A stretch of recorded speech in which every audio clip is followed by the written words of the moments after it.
Police say a 17-year-old is in critical condition after being shot multiple times. Officers responded to the 400 block of Memorial Drive just after 10 last night and stopped a sedan leaving the area at a high rate of speed.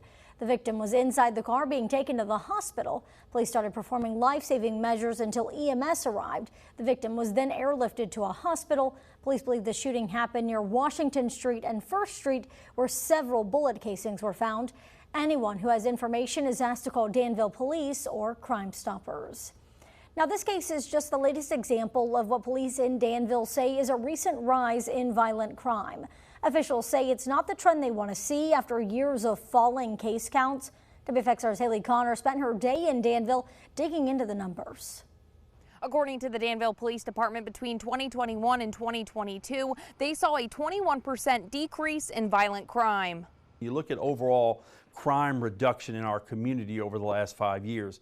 A key part of that is not only smart policing, but is relationship building. Chief of the Danville Police, Scott Booth, says they specifically focus on violent offenders and finding out where crime is happening. Now, he says even though in recent years they have seen record low numbers, gun violence is always an issue in the community.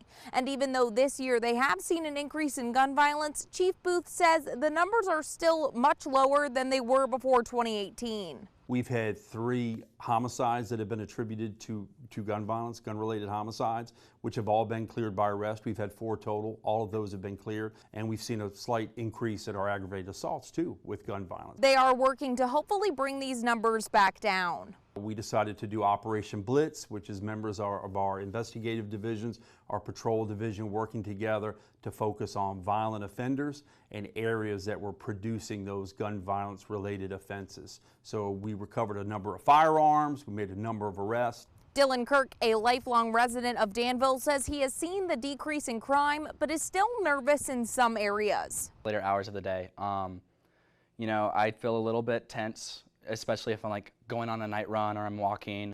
I do think that we have made progress, and I think that is something that is notable. Later this year, the Danville Police Department will have their own NIBIN processing center on site. Now, that would allow them to test bullet cartridge cases and help them link crime scenes and suspects. Reporting in Danville, Haley Connor, WFXR News.